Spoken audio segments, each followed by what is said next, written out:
লাভ বা ক্ষতি কিসের উপর হিসাব করা হয়? ক্রয় মূল্যের উপর হিসাব করা হয়। গুড। হ্যাঁ, 33%কে সাধারণ ভগ্নাংশে প্রকাশ করো। কত হয়েছে তোমাদের?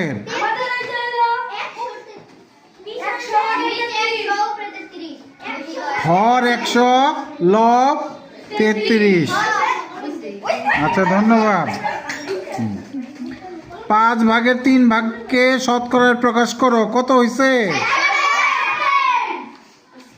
শতকরায় প্রকাশ করলে 60%। আচ্ছা, তুমি এখানে লিখছো না? হ্যাঁ, হয়েছে। হ্যাঁ, 60%। 0.03কে শতকরায় প্রকাশ করো। 3%। Very good.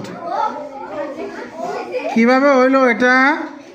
দশমিকের পরে 2 অঙ্ক আছে, এর জন্য একের সাথে 2টা শূন্য দিয়ে ভাগ। গুড। দশমিক উঠে যাবে, হরে হবে 100। 100% বলতে কত বোঝায়? পার্সেন্ট মানে 100, যার হর 100। 100/100 কত হবে? 1। হ্যাঁ। 12 জন লোক 20 জন লোকের কত শতাংশ? 60%।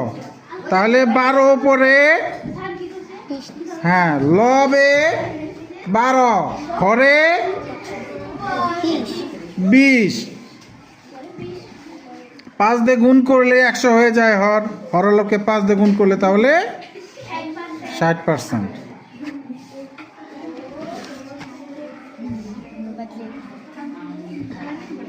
300 টাকার 150% কত?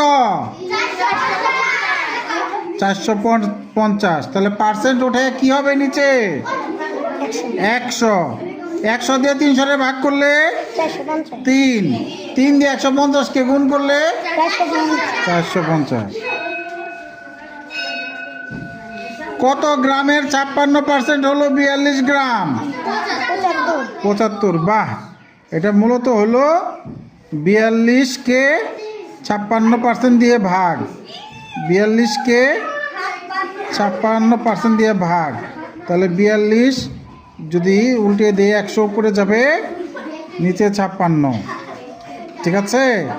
এটা কাটাকাটি করলে 14 দিয়ে কাটলে 3, 14 দিয়ে কাটলে 4, 4 25, 100, 3 25, 75।